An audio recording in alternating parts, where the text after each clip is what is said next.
Welcome to Chinese History and Mythology. Hey friends, welcome back to Chinese History and Mythology. Last time we talked about how after Liu Bei died, although Liu Shan inherited the throne of Shu Han on the surface, the person truly supporting the entire state had already become Zhuge Liang.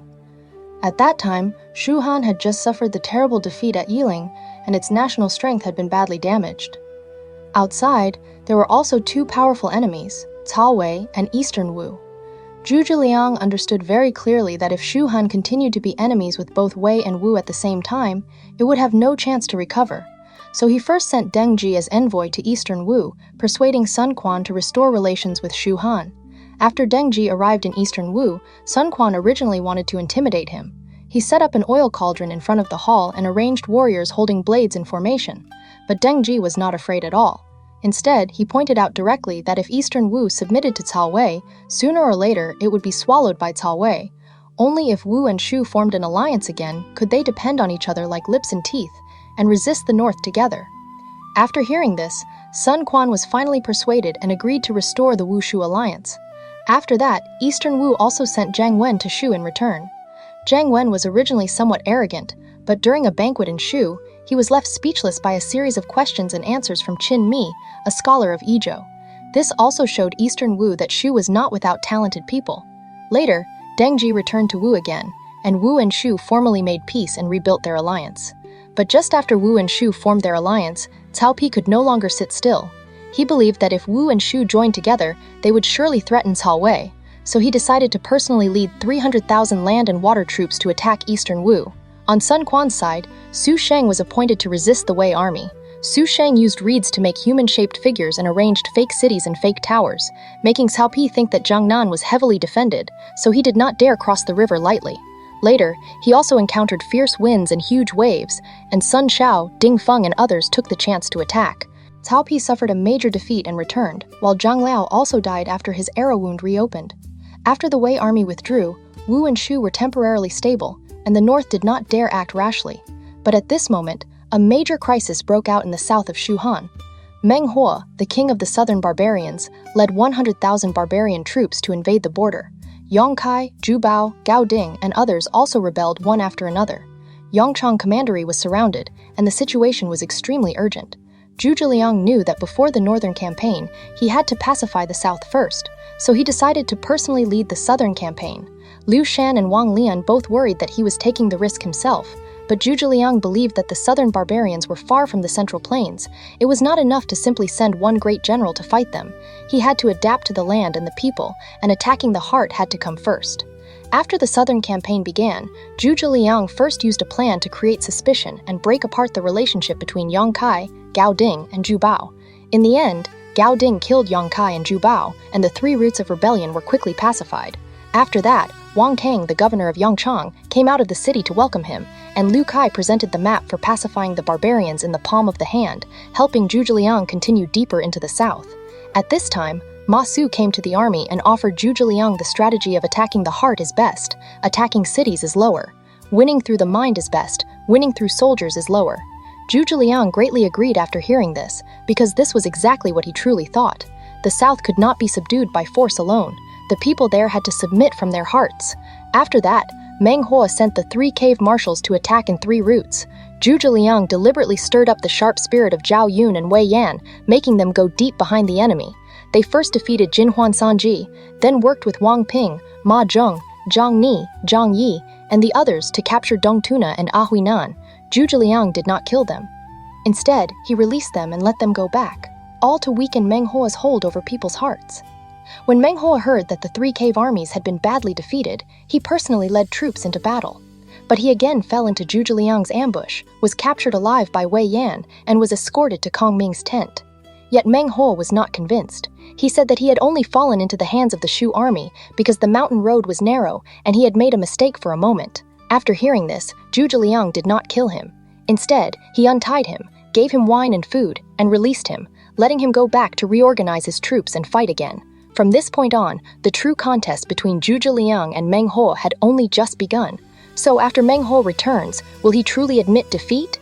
If Zhu Zhiliang releases Meng Huo again and again, can he truly win over the hearts of the southern barbarians? And how will this southern campaign become one of the most famous stories in Romance of the Three Kingdoms, the story of capturing and releasing Meng Huo 7 times? Let's continue the story. That day, Kongming personally rode in his small carriage and brought several hundred cavalry ahead to scout the road. As they moved forward, they suddenly came upon a large river called the Xi'er River. The water did not flow very fast, but the river was wide, and there were no boats or rafts. For the moment, the troops and horses could not cross. Kongming ordered men to cut down trees and build rafts. But strangely, as soon as the wood was placed into the water, it all sank and could not float at all. Kongming felt that something was unusual, so he asked Liu Kai, who knew the terrain of the south well. Liu Kai said, "I have heard that upstream of the Xi'er River, there is a mountain with a great deal of bamboo. The bamboo there is very thick and strong. Some of it takes several people to wrap their arms around. We can send men up the mountain to cut down the large bamboo and use it to build a bamboo bridge. In this way, the army can cross the river." After hearing this, Kongming immediately sent 30,000 men up the mountain to cut bamboo. They cut down hundreds of thousands of bamboo stalks and floated them downstream with the current. At a narrower part of the river, the Shu army used the thick bamboo to build a floating bridge more than 10 zhang wide. Then Kongming ordered the army to form ranks on the northern bank in the shape of a long snake formation. They set up camp beside the river, using the Xi'er River as a natural moat, and used the floating bridge as the entrance and exit. They also built earth walls around the camp. After that, he set up 3 large camps in the same way on the southern bank and waited for the barbarian troops to arrive. Meanwhile, Meng Huo brought several 100,000 barbarian soldiers, burning with anger, and came to take revenge. When he was almost at the Xi'er River, he personally led the vanguard, 10,000 Liaoding troops, holding large blades and rattan shields, straight to the front of the Shu camp to challenge them. Kongming wore his silk headscarf and a white crane feather cloak. He held his feather fan and sat calmly in a war carriage drawn by 4 horses, surrounded and protected by the generals. From far away, they saw Meng Huo wearing rhinoceros hide armor, a bright red battle helmet on his head, holding a shield in his left hand and waving a blade in his right. He rode on a red-haired ox and shouted insults in front of the formation, trying to provoke them. Behind him, more than 10,000 cave soldiers also waved blades and shields, charging back and forth with fierce momentum. Kongming immediately ordered all the generals to withdraw into the camp, close the 4 gates tightly, and not allow anyone to go out and fight. When the barbarian soldiers saw that the Shu army would not come out, they became even more arrogant. Many rushed naked to the camp gate and cursed loudly. The Shu generals were all filled with anger and came to ask for battle. "We are willing to leave the camp and fight to the death." But Kongming would not allow it. The generals asked again and again, and Kongming said, "The people of the southern barbarians do not understand the law and teachings of the court. Right now, they have just arrived, and their momentum is strong. They are arrogant and overbearing, so we should not fight them directly. We only need to defend steadily for a few days. Once their spirit weakens, I will have my own clever plan to defeat them." So the Shu army followed Kongming's order and firmly held the camp without going out. After several days, Kongming climbed to a high place to observe. Sure enough, he saw that the barbarian soldiers were gradually showing signs of fatigue, and their formations had become loose. So he gathered the generals and said, "Now the enemy's spirit has weakened. Do you dare go out and fight?" After hearing this, the generals were greatly encouraged and all asked for orders. Kongming first called Zhao Yun and Wei Yan into the tent and quietly explained the plan to them. The 2 accepted the order and left. Then he called Wang Ping and Ma Zhong and gave each of them instructions. Finally, Kongming summoned Ma Dai into the tent and said, "I will now abandon the 3 front camps on the southern bank and lead the army back across the river. As soon as our army retreats, you must immediately take down the bamboo bridge, move it downstream, and then support Zhao Yun and Wei Yan as they cross the river, so they can assist the main army from behind." Ma Dai accepted the order and left. Kongming then said to Zhang Yi, "After our army withdraws, many lamps must be left inside the camps to make it look as if the troops have not left. If Meng Huo sees this, he will surely follow and pursue us. You will set an ambush and cut off his road back." Zhang Yi accepted the order. After that, Kongming ordered Guangsuo to guard the war carriage and led the main army back across the river. Inside the 3 camps they left behind, countless lamps were lit, so from far away it still looked as if the soldiers and horses had not moved. When the barbarian soldiers saw that the Shu army seemed to still be inside the camps, they did not dare act rashly. Early the next morning, Meng Huo personally led a large number of barbarian soldiers straight toward the 3 Shu camps. But when they arrived and looked, the 3 large camps were already empty. There was not a single Shu soldier inside. Only several hundred carts loaded with grain, supplies, and weapons had been left behind. Meng Yu frowned and said, "Zhuge Liang abandoned these camps so easily. I fear there is trickery here." But Meng Huo did not take it seriously. "I am certain that something urgent has happened in Shu. Either Eastern Wu has invaded or Northern Wei has attacked. That is why he set up this trick, lighting lamps to pretend he had not left, while actually abandoning carts and horses because he was in a hurry to go back and give support. This is a perfect chance given by heaven. Chase them quickly." Meng Huo personally led the front army in pursuit to the bank of the Xi'er River. From far away, he saw banners neatly arranged on the northern bank, and there was also a brocade-like city along the river. The barbarian scouts saw this and did not dare cross the river rashly. But Meng Huo said, "This is only Zhuge Liang stopping briefly on the northern bank because he fears our pursuit. Within 2 days, he will surely retreat." So he ordered the great army to camp along the river. He also sent men up the mountain to cut bamboo, preparing to build rafts and cross the river, and moved all the battle-ready barbarian soldiers to the front, pretending they would attack by force. What he did not know was that the Shu army had already circled deep into his inner territory. That afternoon, fierce winds rose on all sides. Suddenly, drums thundered everywhere, and firelight shot into the sky. Shu soldiers charged out from all directions. The barbarian soldiers were caught off guard and fell into confusion by themselves. Meng Huo was greatly shocked. He quickly led his clansmen, personal guards, and cave soldiers to fight desperately and cut open a bloody path, fleeing toward his old camp. Just as he reached the edge of the camp, a force rushed out. The leader was Zhao Yun. Meng Huo was shocked and turned toward the Xi'er River, wanting to find another small road to escape. But when he reached the foot of the mountain, another force blocked the way. It was Ma Dai. By this time, only a few dozen defeated soldiers were left beside Meng Huo, so he could only flee in panic into the valley. But to the south, north, and west, dust rose everywhere, and firelight lit up the sky. He did not dare go forward anymore, and had no choice but to flee east. After turning around the mountain pass, Meng Huo suddenly saw a stretch of forest ahead. In front of the forest stood several dozen Shu soldiers, surrounding a small carriage. Sitting calmly on the carriage was Kongming. Kongming gently waved his feather fan and smiled. "Barbarian King Meng Huo, your fate has run out. I have been waiting here for you for a long time." Meng Huo flew into a rage. He turned back and shouted to the men around him, "I have been tricked and humiliated by this man 3 times. Today, we meet face to face. Quickly, follow me and charge forward. Cut both the man and the carriage to pieces." After saying this, dozens of barbarian riders rushed forward together, with Meng Huo personally charging in front. But just as they reached the forest, there was a sudden sound, and the ground suddenly collapsed. All of them fell into a pit together. Wei Yan led troops out from the forest and captured Meng Huo and his men, binding them tightly. Kongming first returned to the camp, accepted the surrender of the barbarian soldiers and the cave chiefs, and comforted them. By this time, most of the cave soldiers had already fled back to their own homes. Apart from those who had died in battle, the rest all submitted one after another. Kongming treated them with wine and meat, comforted them with kind words, and released them one by one to return to their home villages. The barbarian soldiers were deeply grateful, bowed in thanks, and left. Before long, Zhang Yi also escorted Meng Yu over. Kongming scolded him and said, "Your elder brother is stubborn and refuses to change. You should have advised him earlier. Now he has been captured alive by me 4 times. What face does he still have to see others?" Meng Yu was full of shame and knelt to beg for mercy. Kongming said, "Killing you is not something I will do today. For now, I will spare your life. Go back and properly advise your elder brother." He then ordered Meng Yu's ropes untied and released him. Not long after, Wei Yan escorted Meng Huo in. Kongming's face was stern, and he said sharply, "Now you have once again been captured by me. What else do you have to say?" Meng Huo said angrily, "This time I fell into a trap. I will not close my eyes, even in death." Kongming ordered the warriors to drag him out and behead him.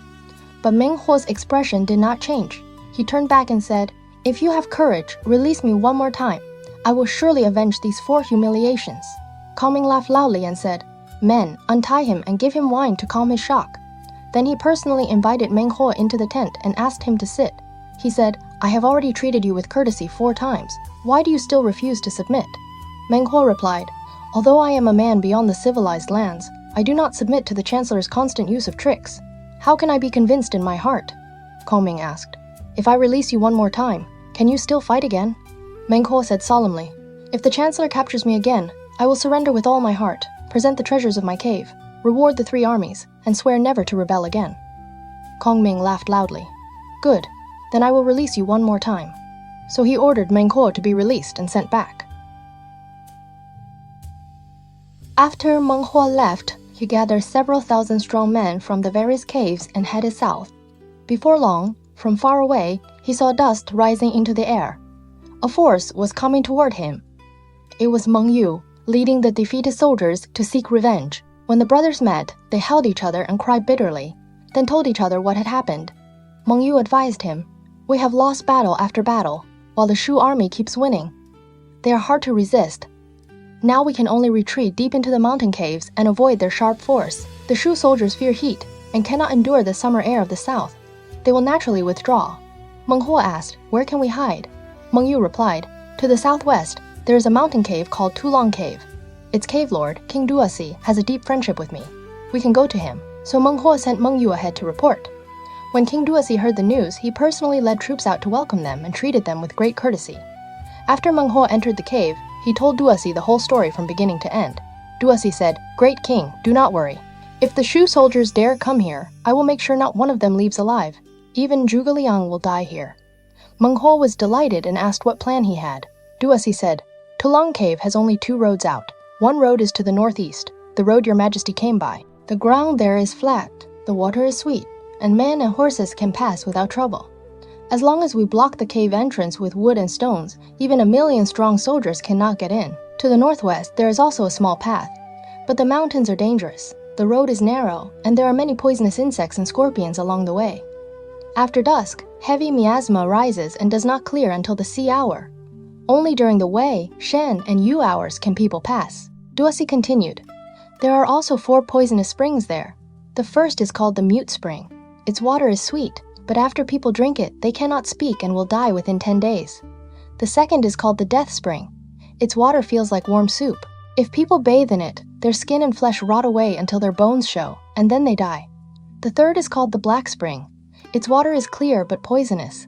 If even 1 drop splashes onto the body, the hands and feet turn black, and the person dies. The fourth is called the Soft Spring.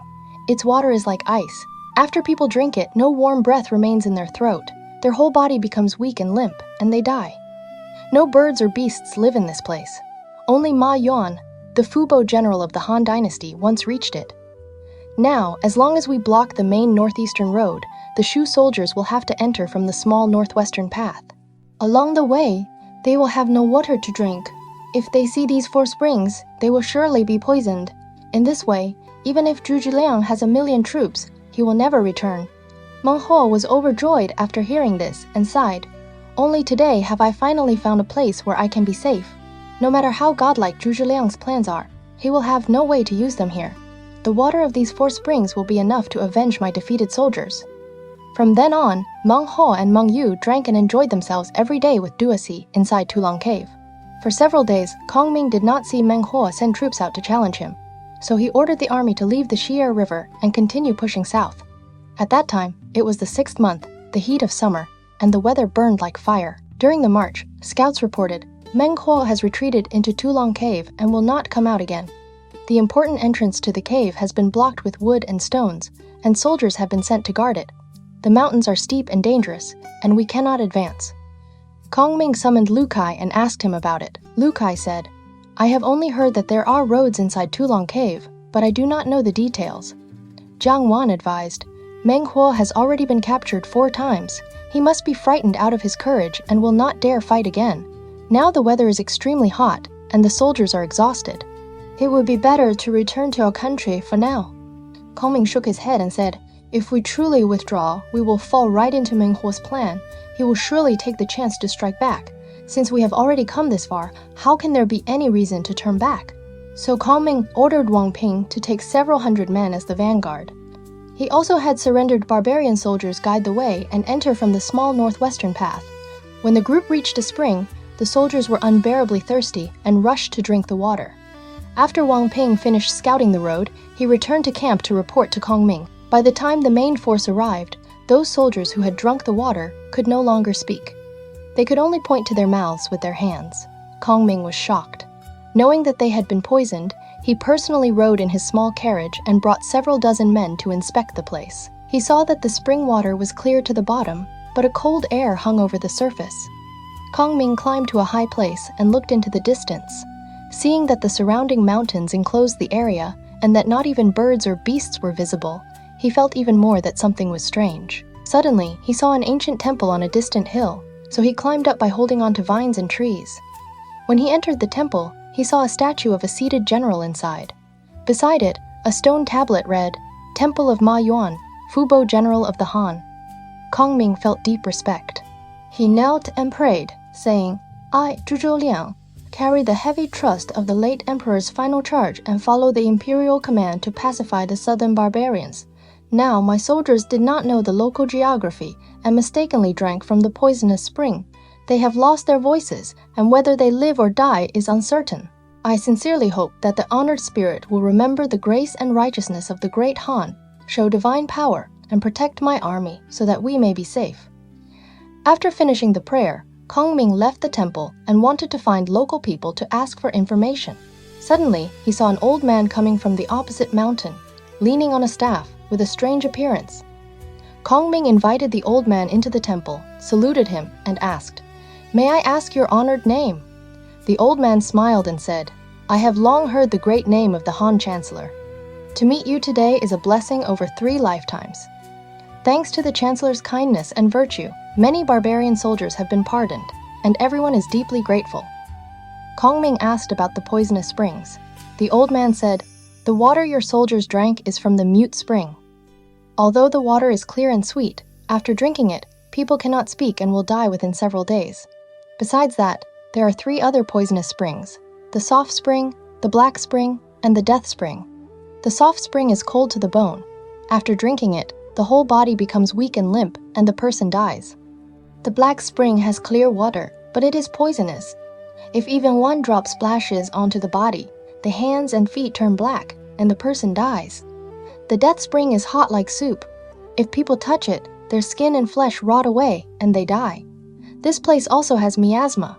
Only during the Wei, Shen, and Yu hours can people pass.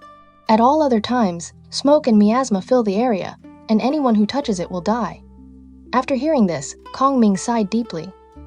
If that is truly so, does it mean the southern barbarians can never be pacified?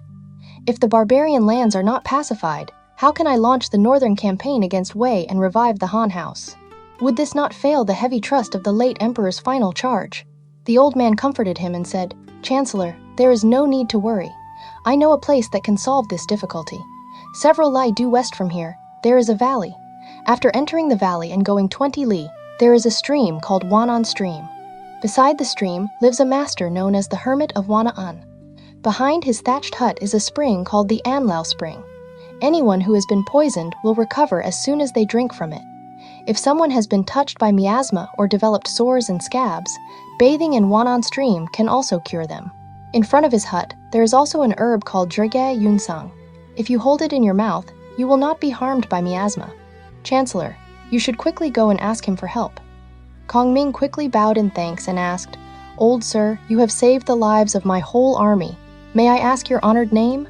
The old man turned and walked into the temple, saying, "I am the mountain spirit of this place. By the command of General Fubo, I have come specially to guide the Chancellor." As soon as he finished speaking, the stone wall behind the temple suddenly opened. The old man stepped inside and disappeared. Kongming was amazed. He repeatedly bowed in thanks to the temple spirit, then returned to the main camp. The next day, Kongming prepared incense and gifts. He took Wang Ping and the soldiers who had been poisoned and lost their voices, and traveled through the night to the place the mountain spirit had shown him.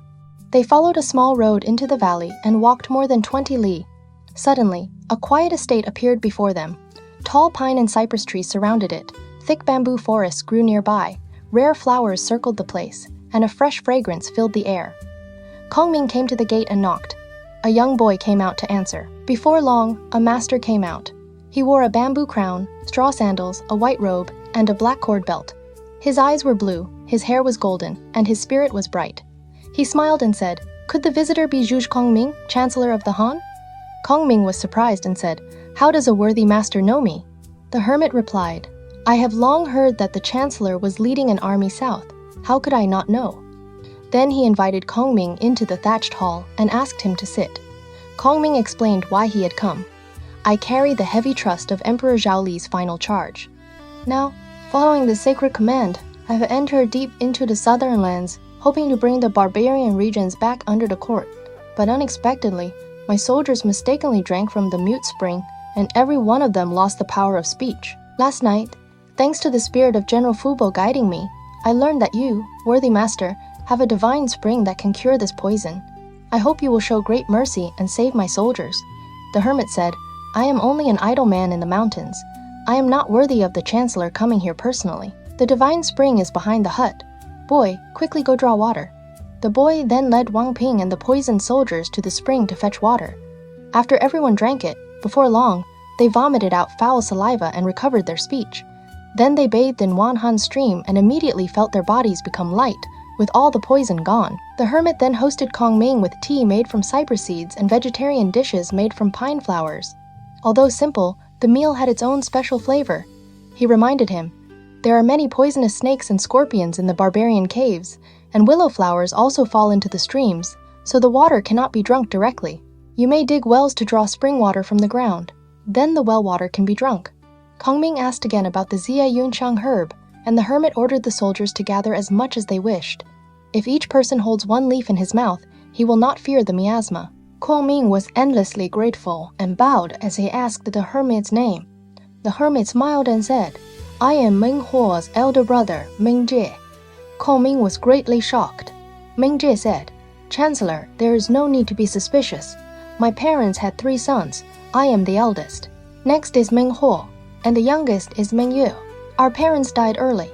My 2 younger brothers have fierce tempers and refused to submit to the court. I advised them many times to surrender, but they would not listen. So I changed my name and lived here in seclusion.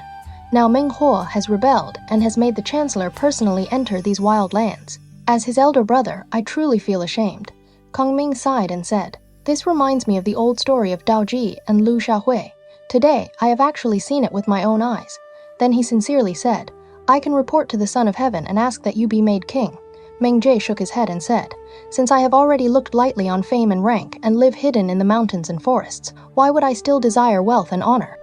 Kongming prepared gold, silver, and gifts for him, but Meng Jie firmly refused to accept them. Kongming bowed in thanks again and again before finally taking his leave. Kongming returned to the main camp and immediately ordered the soldiers to dig wells around the camp to draw water. But after they dug more than 20 zhang down, there was not a single drop of water. They dug more than 10 places in a row, and all of them were dry wells. The army immediately fell into panic, and morale dropped greatly. At midnight, Kongming burned incense and prayed to heaven. I, Liang, am without ability. I rely on the blessing of the Great Han and carry the duty of pacifying the barbarians. Now the army lacks water, the soldiers and horses are thirsty, and their lives hang by a thread. If heaven has not yet cut off the fate of the Great Han, please grant me sweet springs. If the fate of the Great Han has already come to an end, then I, Liang, am willing to die here with the entire army. Early the next morning, everyone went to check again. To their surprise, clear sweet spring water had risen in every well. The soldiers and generals were wild with joy. With a water source now secured, the Shu army safely entered through the small path and set up camp in front of Tulong Cave. The barbarian scouts hurriedly reported to Meng Huo. The Shu army does not fear the miasma, and they do not lack water. The poisonous springs have no effect at all. King Duosi did not believe it, so he and Meng Huo personally climbed to a high place to look. They saw that the Shu army was completely safe. The soldiers carried water, cooked food, fed the horses, and watered them, all in perfect order. Duosi was shocked, and his whole body went cold.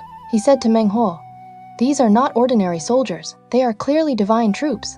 Meng Huo clenched his teeth and said, My brother and I are willing to fight the Shu soldiers to the death. We would rather die before the army than be captured without resistance. Duosi said, If your majesty is defeated, my wife, children, and old ones will also be finished. Now the only way is to slaughter cattle and horses, richly reward the cave soldiers, and make them attack the camp with all their lives. Only then might we win. So Duosi ordered rewards for the soldiers and prepared to attack. Just as they were about to send out troops, someone suddenly came to report. From Silvermine Cave in the west, the 21st Cave Lord, Yang Feng, has led 30,000 troops here to help. Meng Huo was delighted. With a neighboring cave helping us, we will surely win this time." He immediately went out of the cave with Duosi to welcome him. Yang Feng led his army there and said, "I have 30,000 elite soldiers. Every one of them wears iron armor and can climb mountains and cross ridges. Even if the Shu army has 1,000,000 men, we do not fear them. I also have 5 sons, all highly skilled in martial arts. We are willing to help your majesty." Yang Feng had his 5 sons step forward and pay respects. Meng Huo saw that each of them was strong and fierce, with the back of a tiger and the waist of a bear, and he was very pleased. He held a banquet to receive Yang Feng and his sons. When the wine had gone around and they were half drunk, Yang Feng said, "The army lacks some entertainment. I brought with me a group of barbarian women skilled at the blade and shield dance. Why not call them in to add to the pleasure?" Meng Huo repeatedly agreed. Before long, several dozen barbarian girls with loose hair and bare feet danced in from outside the tent. The barbarian soldiers clapped and sang along, and the scene became lively. At this time, Yang Feng ordered 2 of his sons to offer wine to the guests. The 2 carried cups and came before Meng Huo and Meng Yu. Just as the 2 were about to drink, Yang Feng suddenly gave a loud shout. The 2 sons immediately seized Meng Huo and Meng Yu and dragged them down from their seats. King Duosi saw that something was wrong and tried to escape, but he was also captured alive by Yang Feng. Those barbarian girls had already blocked the tent entrance, spreading their blades in the dance, so no one dared come near. Meng Huo shouted angrily, "We are both cave lords. We have had no past hatred or grievance. Why are you harming me?" Yang Feng said coldly. "My brothers, sons, and nephews have all received the life-saving kindness of Chancellor Zhuge, and we had no way to repay him. Today, you rebel against the court, so naturally I will capture you and present you to the Chancellor." Seeing this, the cave soldiers scattered and fled, each returning to his own home. Yang Feng escorted Meng Huo, Meng Yu, and King Duosi to Kongming's camp. He bowed down and said, "My brothers, sons, and nephews have all received the Chancellor's great kindness. Today, we have captured the rebel Meng Huo and the others and have come specially to present them." Kongming richly rewarded Yang Feng and the others, then ordered Meng Huo to be brought into the tent. Kongming smiled and asked, "Are you convinced this time?" Meng Huo still stiffened his neck and said, "It is not because your ability is great. It is because the people in my own cave turned against one another and killed each other, so I was defeated. If you want to kill me, then kill me. I still do not submit." Kongming said, "You tricked my army into a waterless place and used evil plans with the Mute Spring, Death Spring, Black Spring, and Soft Spring. Yet my army remained safe and sound. Is this not heaven's will? Why are you still so stubborn?" Meng Huo replied, "My ancestors lived at Silver Pit Mountain. That place is surrounded by 3 rivers and protected by heavy passes. If you can capture me there, then I will submit with all my heart for generation after generation." Kongming smiled calmly. "Then I will release you one more time and let you go back to organize your troops and fight me fairly. If I capture you again then, and you still refuse to submit, I will wipe out your whole clan." After saying this, he ordered Meng Huo's ropes untied and released him. He also released Meng Yu and King Duosi, gave them wine and food to calm their fear, prepared saddled horses for them, and sent them back. After Kongming released Meng Huo and his group, he rewarded Yang Feng and his sons, and also gave generous rewards to the cave soldiers under their command. Yang Feng and the others bowed in thanks and left. Meng Huo, Meng Yu, and King Duosi fled back to Silver Pit Cave overnight. Outside Silver Pit Cave, there were 3 rivers, the Lu River, the Gannan River, and the Xi'er River. Because the 3 rivers flowed together there, the place was called 3 Rivers. North of the cave, there was more than 300 li of flat land, rich in local products. West of the cave, there were salt wells. 300 li directly south was Langdu Cave. Inside the cave was a mountain, and the mountain produced silver, so it was called Silver Pit Mountain. Palaces and towers had been built in the mountain, and this was the nest of the barbarian kings. The local customs were different from those of the Central Plains. Inside the cave, there was an ancestral temple called the Family Ghosts. In all 4 seasons, they slaughtered cattle and horses for sacrifice, calling it Asking the Ghosts. Every year, they also captured people from Shu or outsiders and used them as living sacrifices. If someone became sick, they did not take medicine. They only asked shamans to pray, calling this medicine ghosts. There was no criminal law there. Anyone who committed an offense was simply beheaded. Powerful local leaders were divided into cave lords and chiefs, and on the 1st and 15th day of every month, they came to 3 Rivers City to exchange goods. After Meng Huo returned to the cave, he gathered more than 1,000 members of his clan and said, "I have been humiliated by the Shu army again and again. I swear I must take revenge. Do any of you have a good plan?" As soon as he finished speaking, his wife's younger brother, the cave lord Dalai, stepped forward and said, I recommend one man who will surely be able to defeat Zhu Zhiliang. Meng Huo quickly asked who it was. Dalai said, to the southwest, there is a place called Bana Cave. Its cave lord is King Mulu, and he understands magic. When he goes out, he rides an elephant and can summon wind and rain. Tigers, leopards, jackals, wolves, poisonous snakes, and scorpions often follow him. He also has 30,000 divine soldiers under his command, all brave and skilled in battle. If your majesty prepares gifts and writes a letter, I will personally go invite him.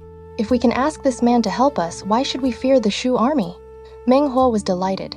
He immediately ordered Dalai to take the letter to Bana Cave, and he also ordered King Duosi to guard Three Rivers City as the frontline barrier. Meanwhile, Kongming led his army to the front of Three Rivers City. Looking from far away, they saw that the city faced water on 3 sides, with only one side connected to land. Kongming ordered Wei Yan and Zhao Yun to attack the city along the dry road. But as soon as the Shu army reached the city, arrows and crossbow bolts rained down from the walls. It turned out that the cave people were skilled at using poisoned crossbows. One crossbow could shoot 10 arrows at the same time, and the arrowheads were coated with poison. Once a person was hit, the flesh would rot and the 5 organs would be exposed before death. Wei Yan and Zhao Yun attacked for a long time but could not take the city, so they had to return to camp and report. Kongming personally rode in his small carriage to inspect the situation. After returning, he ordered the whole army to withdraw several li and set up camp. When the barbarian soldiers saw the Shu army retreat, they all thought the Shu army was afraid. That night, they did not patrol or set up defenses, and they all went to sleep peacefully. In fact, after Kongming withdrew the army, he closed the camp gates for 5 straight days and did not send out a single soldier. When the barbarians saw that the Shu army still did not move, they gradually lowered their guard. At dusk on the 5th day, a slight west wind began to rise. Kongming gave an order. Every soldier must tear off one piece of his clothing. At the first watch, it must be handed in for inspection. Anyone without one will be beheaded. The generals did not understand his meaning, but they had no choice but to obey. At the first watch, Kongming gave another order. Each man must use that piece of clothing to wrap a bundle of clean earth and hand it in. Anyone without one will be executed immediately. The generals were even more confused, but they still followed the order. Then Kongming gave another command. All soldiers are to carry their bundles of earth and gather below Three Rivers City. Those who arrive first will be rewarded. The soldiers all carried their earth bundles and rushed quickly toward Three Rivers City. Kongming ordered them to pile the bundles beneath the city wall, building them into a slope. Then he ordered, whoever climbs onto the wall first will receive the greatest merit. More than 100,000 Shu soldiers, together with over 10,000 surrendered troops, poured out the earth bundles all at once. In an instant, they built a high slope under the city, leading straight up to the wall. At one secret signal, the Shu soldiers charged up the slope and rushed onto the city wall. The barbarian soldiers hurriedly tried to fight back, but before they could fire their poisoned crossbows, the Shu army had already caught them completely unprepared. More than half of the barbarian soldiers were captured alive, while the rest fled in every direction. King Duosi died in the chaos. Three Rivers City fell into Kongming's hands, and all the treasures found there were rewarded to the 3 armies. The remaining barbarian soldiers fled back to Silver Pit Cave and reported to Meng Huo. King Duosi has died in battle, and Three Rivers City has fallen. Meng Huo was shocked. Before he could think of a plan, another report came. The Shu army has already crossed the river and set up camp in front of this cave. Meng Huo was in panic when suddenly someone behind the screen laughed and said, "You are a man, yet you have so little strategy. Though I am a woman, I am willing to fight for you." Meng Huo looked and saw that it was his wife, Lady Zhurong. Lady Zhurong had lived among the southern barbarians for generations and was descended from the Zhurong clan. She was skilled with flying knives and never missed her target. Meng Huo was delighted and rose to thank her. Lady Zhurong put on armor, mounted her horse, and led several hundred fierce generals and 50,000 elite soldiers out of the cave to face the enemy. Just as she turned past the cave entrance, she encountered a Shu force led by Zhang Ni. Lady Zhurong carried 5 flying knives on her back, held a Zhang 8 long spear, and rode a red rabbit curly-haired horse, looking powerful and majestic. When Zhang Ni saw her, he secretly exclaimed, "This woman is no ordinary person." The two fought for only a few rounds before Lady Zhurong turned her horse and left. Zhang Ni hurriedly chased after her, but suddenly a flying knife came down from above. Zhang Ni raised his hand to block it, but it struck his left arm. He fell from his horse on the spot and was captured alive by the barbarian soldiers. When Ma Zhong heard that Zhang Ni had been captured, he quickly came to rescue him, but he was also surrounded by the barbarian soldiers. Just as he was about to ride forward and fight Lady Zhurong, his horse was suddenly tripped. He fell from the horse and was also tied up and taken into the cave. Meng Huo held a banquet to celebrate the victory. Lady Zhurong ordered the executioners to take Zhang Ni and Ma Zhong out and behead them. Meng Huo stopped her and said, "Kongming has released me 5 times. If I kill his generals today, it would be unrighteous. For now, imprison them. When we capture Zhuge we will deal with them together." Only then did Lady Zhurong agree. The defeated soldiers fled back to the Shu camp and reported to Kongming that Zhang Ni and Ma Zhong had been captured.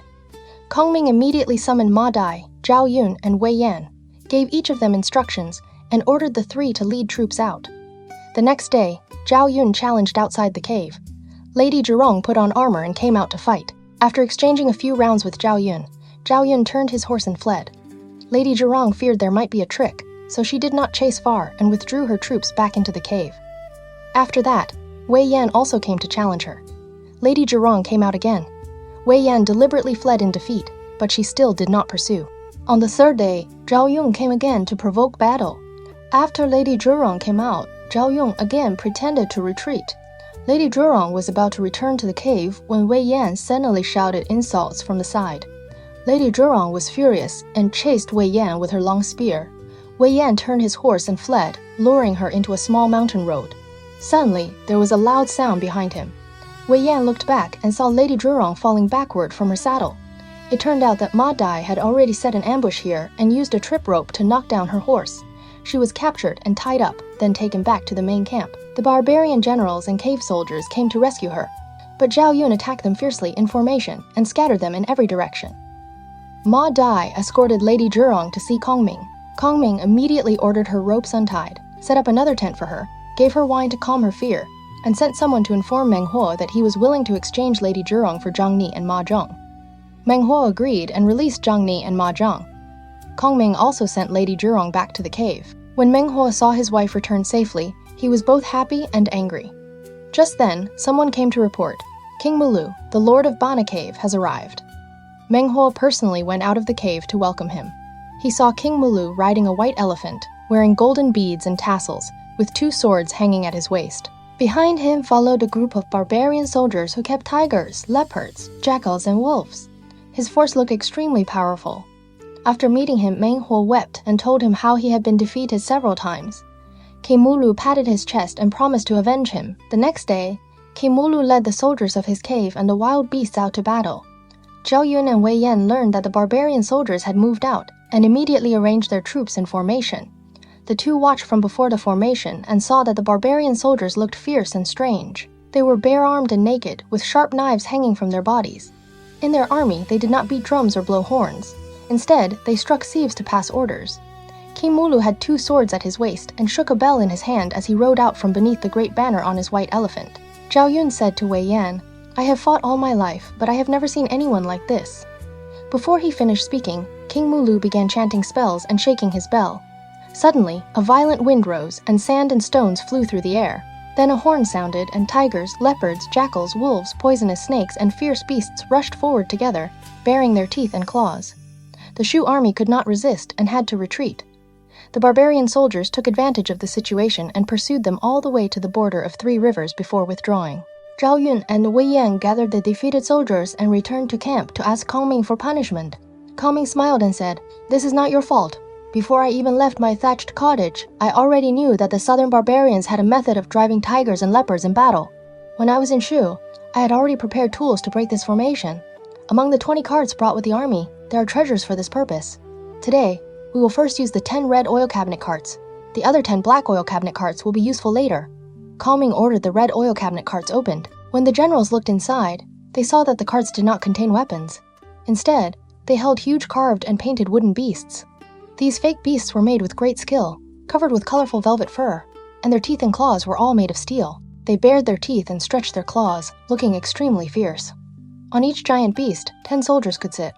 Kongming also selected more than 1,000 strong soldiers, including 100 men who would hold fire-spitting materials in their mouths and hide in the formation. The next day, Kongming's army advanced again and formed ranks outside the cave entrance. King Mulu relied on the power of his magic and led troops out to fight together with Meng Huo. Meng Huo pointed at Kongming from far away and said, "The man on the carriage is Zhuge Liang. As long as we capture him, we win." King Mulu again chanted spells and shook his bell. A violent wind suddenly rose and the beast charged out. Kongming only waved his feather fan, and that violent wind immediately blew back into the barbarian formation.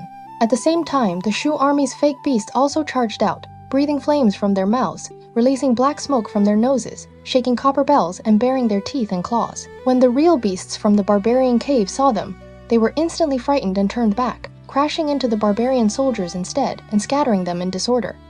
Kongming seized the chance and ordered an attack. Drums and horns sounded together, and the Shu army pursued and killed the enemy. King Mulu died in the chaos. When Meng Huo's clansmen and close followers saw that the situation was lost, they abandoned the palaces and buildings and fled over the mountains for their lives. Kongming smoothly occupied Silver Pit Cave. The next day, Kongming was preparing to divide troops and pursue Meng Huo, when suddenly someone came to report. Meng Huo's wife's younger brother, the cave lord Delai, failed to persuade him to surrender, so he simply tied up Meng Huo, Lady Zhurong, and several hundred members of the clan, and has brought them here to present to the chancellor.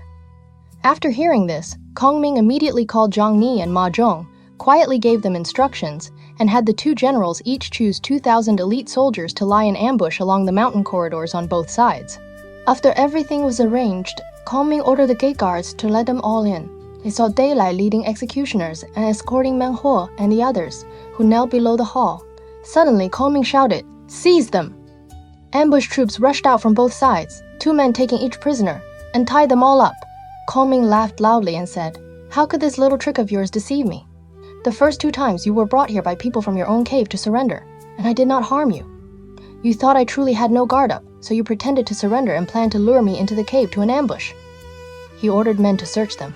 Sure enough, every person had a sharp blade hidden on the body. Kongming asked Meng Huo, "Did you not say that if I captured you in your own home you would finally submit? What do you say now?" Meng Huo argued stubbornly, "This time we came to throw away our own lives. You did not capture me. I still do not submit." Kongming said, "I have captured you 6 times and you still refuse to submit. How long do you plan to wait?" Meng Huo said, "If I am captured by you a 7th time, I will truly surrender and never resist again." Kongming smiled and said, "Your old nest has already been taken by me. What do I still have to fear?" So he ordered the ropes untied and shouted, "If you are captured again this time and still dare play tricks, you will not be spared lightly." Meng Huo and the others left in disgrace. Meng Huo gathered a little over 1,000 defeated soldiers, most of them wounded as they fled for their lives. He discussed matters with Daylight and said, "Our own nest has already been broken by the Shu army. Where can we hide now to save our lives?" Daylight said, "There is only one place that may still turn the situation around." Meng Huo quickly asked, "Where?" Daylight replied, 700 li to the southeast, there is a state called Wuga. Its ruler is named Utugu. He is 12 chi tall. He does not eat grain, only live snakes and wild beasts. His whole body is covered in scales, and swords, spears, and arrows cannot harm him. His soldiers wear rattan armor. Blades cannot cut through it, arrows cannot pierce it. It does not sink when crossing rivers, and it does not become wet in water. If we can ask the rattan-armored army to help us, capturing Zhujiang will be as easy as cutting bamboo with a sharp knife." Meng Huo was delighted and immediately went to Wuga to meet Utugu. After Utugu heard Meng Huo's story, he patted his chest and agreed at once. "I will mobilize the troops of my cave and avenge you." Then he summoned the 2 leading commanders, Tuan and Shini, mobilized 30,000 rattan-armored soldiers, and marched northeast. The army of Wujie reached the Peach Blossom River. On both banks, peach trees formed thick groves. Peach leaves fell into the water. If anyone who was not from Wujie drank it, he would die. But if people of Wujie drank it, their spirits would instead become stronger. So Wutugu set up camp at Peach Blossom Ford, preparing to face the Shu army. Kongming sent barbarian spies to investigate Meng Huo's movements, and soon learned that Meng Huo had joined with Wutugu, the ruler of Ogu, and brought in 30,000 rattan-armored soldiers, gathering at Peach Blossom Ford. Kongming immediately led troops toward Peach Blossom Ford. Looking across the river, he saw that the barbarian soldiers on the opposite bank were ugly and strange in appearance, not like ordinary people. Kongming also asked the local people and learned that at this time, peach leaves were falling, and the Peach Blossom River water could not be drunk. So he withdrew 5 li and set up camp, ordering Wei Yan to guard it. The next day, Wutugu led the rattan-armored army across the river to fight. Wei Yan led troops to meet them, but saw the rattan-armored soldiers charging forward like a tide. The Shu soldiers shot arrows, but the arrows bounced off when they struck the rattan armor. Blades, spears, and thrusts also had no effect at all. The rattan armored soldiers waved steel blades and iron forks, counterattacking so fiercely that the Shu soldiers suffered a major defeat. After winning, the barbarian soldiers did not pursue. They withdrew back to their camp. On the way back to camp, Wei Yan saw that when the rattan armored soldiers withdrew, they crossed the water while wearing their rattan armor. Some who were too exhausted took off the armor, placed it on the surface of the water, sat on it, and floated across. Wei Yan was greatly shocked. After returning to camp, he reported the situation to Kongming. Kongming summoned Liu Kai and the local people to ask about it. Liu Kai said, "The people of Wuge wear rattan armor. Blades and spears cannot pierce it, and they also have the help of the poisonous peach blossom water. They are extremely difficult to fight. Even if we win, it may not be useful to the Central Plains. Chancellor, it would be better to return early." Kongming laughed loudly and said, "Since I have already come here, how could I retreat so easily? Tomorrow, I will have a plan to pacify the south." Then he ordered Zhao Yun to help Wei Yan guard the camp and forbade them from going into battle lightly. The next day, Kongming had local people guide the way and personally rode in his small carriage to the mountains on the northern bank of Peach Blossom Ford to inspect the terrain. When the carriage reached a dangerous place and could no longer go forward, Kongming abandoned the carriage and walked. Before long, he saw a great mountain. Below the mountain was a valley, winding like a long snake. In the middle was a broad road, and on both sides were smooth stone walls with no trees. Kongming asked the guide, "What is this valley called?" The guide answered, "This place is called Coiled Snake Valley. Leaving the valley leads to the main road toward 3 Rivers City. The area before the valley is called Talangdian." Kongming was delighted. "This is a chance to defeat the enemy given to me by heaven." Kongming returned to the main camp and immediately summoned Ma Dai into the tent. He instructed him, "I give you 10 black oil cabinet carts. Also use more than 1,000 bamboo poles. Prepare the things inside the carts exactly as I command. Lead troops to occupy both ends of Coiled Snake Valley and set up ambushes according to the plan. I give you half a month. Everything must be ready. If even the slightest news leaks out, you will be punished by military law." Ma Dai accepted the order and left. Kongming then summoned Zhao Yun and ordered him to go behind Coiled Snake Valley and set up defenses according to the plan at the main road entrance to 3 Rivers City. Then he summoned Wei Yan and instructed him, "Take your own troops and set up camp at Peach Blossom Ford. If the barbarian soldiers cross the water to fight, abandon the camp and retreat toward the place with the white flag. Within half a month, you must lose 15 battles in a row and give up 7 camps. Only then will your task be complete. If you lose only 14 battles, do not come back to see me." Wei Yan was not convinced in his heart, but he could only accept the order. After that, Kongming ordered Zhang Yi to lead another army and build camps and fences at the designated place. He also ordered Zhang Yi and Ma Zhong to lead 1,000 local cave people who had already surrendered and act according to the plan. Meanwhile, Meng Huo discussed matters with Wu Tugu and said, "Zhu Zhiliang is best at setting ambushes. From now on, when fighting the Shu army, as long as you see a valley with dense forests and thick trees, you must never enter lightly. There is most likely an ambush inside." Wu Tugu nodded and said, "People from the Central Plains are best at these tricks. From now on, we will do as you say." Before long, scouts came to report. The Shu army has set up camp on the northern bank of Peach Blossom Ford. Wu Tugu immediately sent Tuan and Ani to lead the rattan-armored army across the river and into battle. Wei Yan came out to fight, but after only a few clashes, he was defeated. The barbarian soldiers feared an ambush and did not dare pursue far, so they withdrew. The next day, Wei Yan rebuilt his camp in the same place. The barbarian soldiers came again, and Wei Yan again pretended that he could not resist, abandoned the camp, and fled. The barbarian soldiers pursued him for more than 10 li. Seeing that the area was silent and there were no ambush troops, they occupied the Shu camp. On the 3rd day, Wu Tugu personally led the great army to pursue and attack Wei Yan. Wei Yan abandoned helmets and armor all along the road while his soldiers scattered and fled. When a white flag appeared in the distance, Wei Yan led his troops toward it, and there was another camp there. Wu Tugu pursued him, and Wei Yan again abandoned the camp and fled. Over the next several days, Wei Yan fought while retreating, losing 15 battles in a row and giving up 7 camps. The rattan-armored army became braver with each battle, and Wu Tugu also looked down on the Shu army more and more. Whenever they passed places with dense forests and thick trees, Wu Tugu would first send men to inspect them. Sure enough, they found Shu banners moving in the woods. Wu Tugu said to Meng Huo, "It is exactly as your majesty expected." Meng Huo laughed loudly and said, This time, I have seen through all of Zhu Zhiliang's tricks. Your Majesty has won 15 battles in a row and taken 7 camps. The Shu army runs as soon as they hear the name of the rattan armored army. Zhu Zhiliang is now at the end of his road. As long as we charge through, the great matter will be accomplished. After hearing this, Wutugu became even more proud and no longer took the Shu army seriously. On the 16th day, Wei Yan again led defeated soldiers out to face them. Wutugu rode an elephant at the very front, wearing golden beads, with scales showing under his arms, and pointed at Wei Yan while cursing him. Wei Yan turned his horse and fled. Wutugu led the rattan armored army in close pursuit.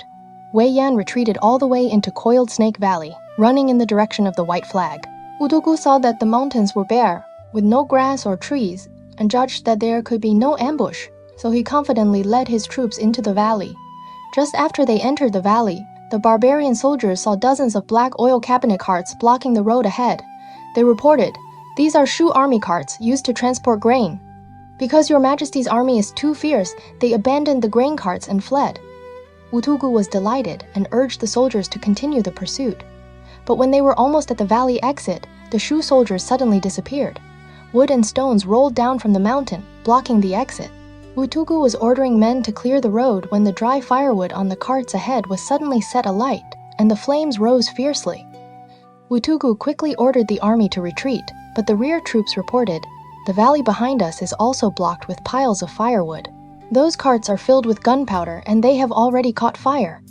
At that moment, people on both sides of the valley kept throwing down torches. As soon as the fire touched the ground, it lit the fire lines there, setting off countless explosions. The whole valley was swallowed by raging flames, with firelight rising into the sky. The rattan armor had originally been soaked in oil, so it feared fire most of all. Once it touched fire, it immediately burst into flame. Wutugu and the 30,000 rattan-armored soldiers howled without stop inside the valley. Some held each other as they were burned alive. Kongming looked down from the mountain and saw the valley filled with charred bodies, the stench rising to the sky. The sight was too terrible to bear. He could not help shedding tears and sighed, "Although I have won merit for the state, I will surely shorten my own life because of this." When the soldiers and generals beside him heard this, all of them were moved.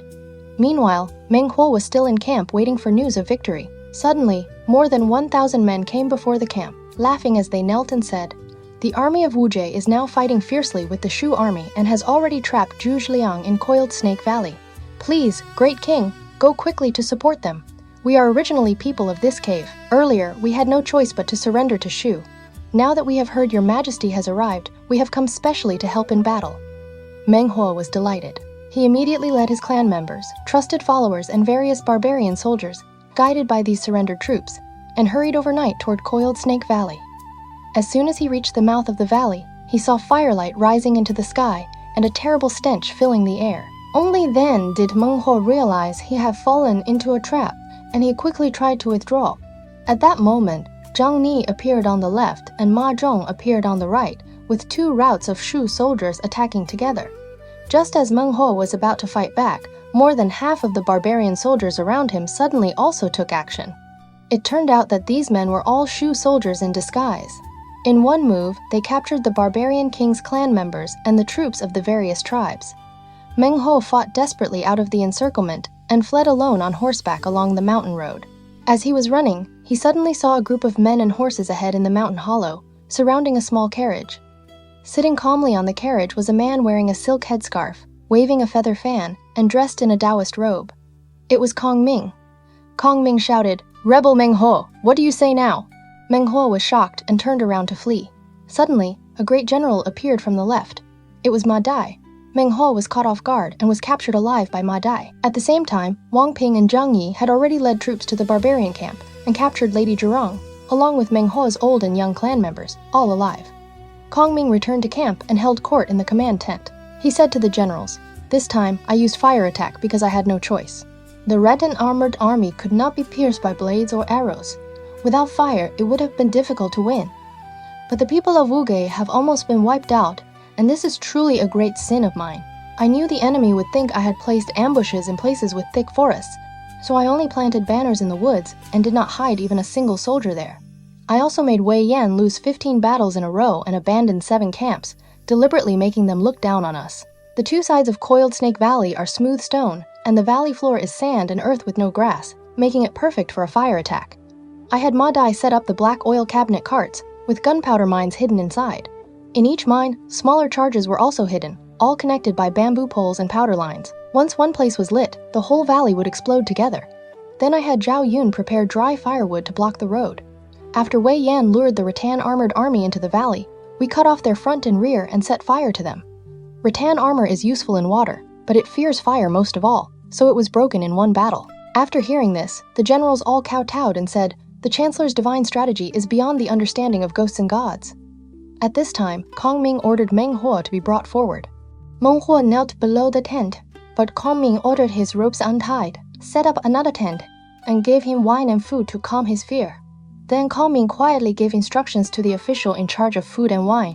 Meng Huo was drinking in the tent with Lady Zhurong, Meng Yu, the cave lords, and his clansmen when someone suddenly came in with a message. "The Chancellor does not wish to personally humiliate you. He has specially sent me to release you and let you go back to gather troops and horses again, and then fight our army once more. You may leave now." After Meng Huo heard this, tears flowed from his eyes. He said, "Captured 7 times and released 7 times. Since ancient times there has never been such a thing. Although I am a man beyond the civilized lands, I still understand a little of ritual and righteousness. How could I be so shameless and faithless?" So he brought his brothers, wife, children, and all his clan members, and together they knelt on the ground, took off their upper garments, and asked Kongming for forgiveness. "The Chancellor's divine power is unmatched in this world. We southern barbarians will never dare rebel again." Kongming asked, "Are you now truly submitting from your heart?" Meng Huo said through tears, "I and all my descendants will forever remember the Chancellor's great kindness and virtue. How would we dare not submit?" Kongming then invited Meng Huo into the upper tent and held a banquet to celebrate. On the spot, he appointed Meng Huo to remain forever as cave lord, and returned to him all the land that had earlier been taken. When Meng Huo's relatives and the barbarian soldiers of the various tribes heard this, all of them were deeply grateful. They wept, cheered, and left. The chief clerk Fei Yi advised, "Now the Chancellor has personally led the great army deep into the barbarian lands and has successfully pacified Meng Huo. Since he has already submitted, why not send officials to stay here and govern together with Meng Huo?" Kongming shook his head and said, "There are 3 difficulties in this matter. First, if we leave officials from outside here, we must also station troops to protect them.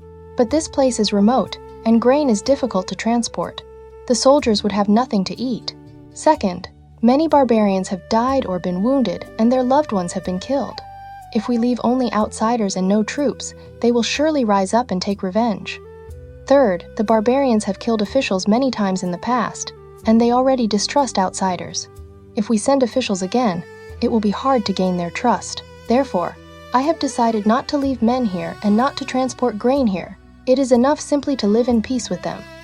After hearing this, everyone was fully convinced.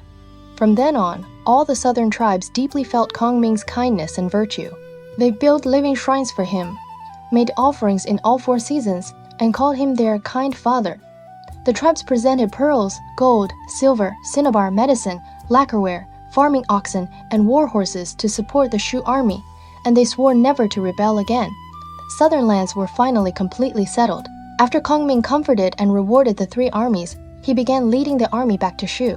He ordered Wei Yan to take his own troops as the vanguard.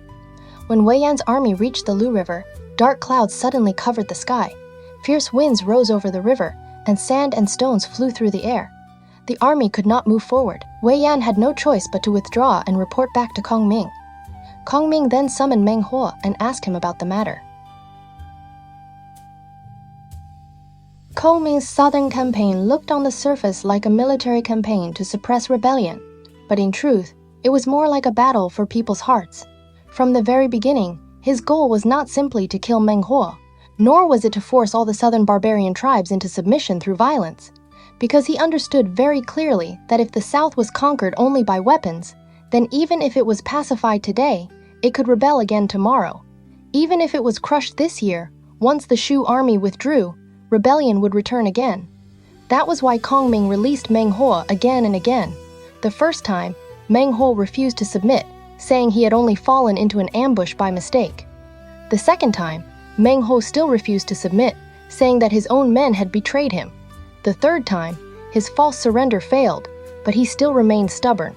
The fourth time, the fifth time, and the sixth time, each defeat was more miserable than the last, yet he still refused to bow his head, until the very end, when the rattan armored army was burned to ashes in Coiled Snake Valley, and almost all 30,000 soldiers of Wu Jie were wiped out. Kongming had won, but he still could not help shedding tears. He knew that this fire had saved Shu Han, but it had also burned away far too many lives. It was also at this moment that Meng Huo finally understood that the man before him was not merely an enemy who knew how to fight. He was an opponent who could calculate every move on the battlefield and yet still leave people a path to live. After being captured and released 7 times, Meng Huo brought his wife, his brother, and his whole clan, and together they knelt before Kongming to ask forgiveness. He swore that the southern barbarians, generation after generation, would never rebel again. Kongming did not send officials to forcefully take over the south, and he did not leave troops behind for long-term occupation. Instead, he allowed Meng Huo to continue leading the local tribes, because he understood that true lasting peace did not come from outsiders pressing people down. It came from making the local people willingly submit in their hearts. At last, the south was pacified, and Shu Han's rear was finally secure. But just as Kongming was leading the army back to Shu, the Shu army reached the Lu River. Suddenly, dark clouds covered the sky, fierce winds rose, and sand and stones flew through the air.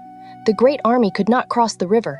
Was this only the unpredictable weather of the southern lands, or were the souls of those who had died in the south still unwilling to fade away?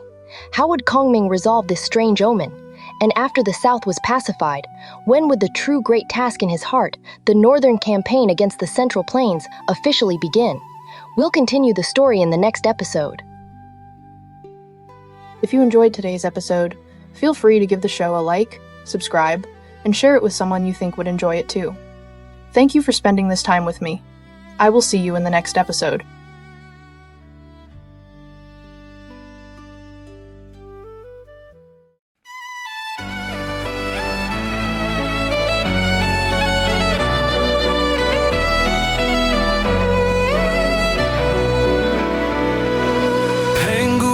The sky in light, Nua healed the broken heart. Fuxi traced the world's design. Every age leaves stories bright. Xi'er dynasty shaped bronze. Shang dynasty cast oracle bones. Thou dynasty built right. Qin dynasty forged the great walls. Han dynasty opened Silk Road winds. 3 kingdoms dynasty turned war to tales. Qin dynasty led ink and mountains bloom. Sui dynasty carved the Grand Canal. Tang dynasty crowned the world with art. Song dynasty raised learning's flame. Yun dynasty swept the northern plains. Ming dynasty strengthened walls again. Qing dynasty closed an ancient end.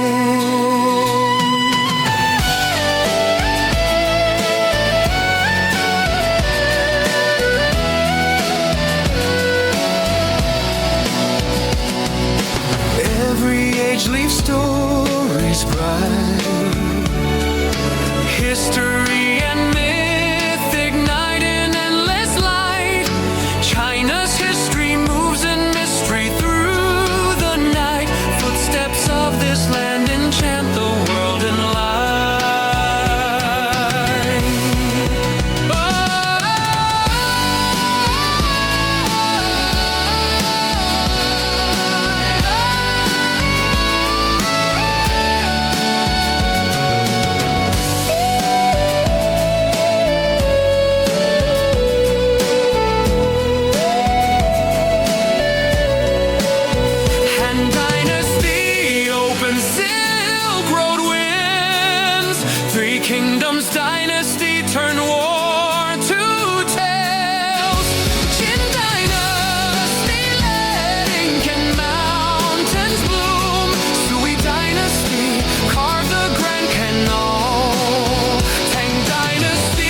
crown the world with art. Song Dynasty rays, learn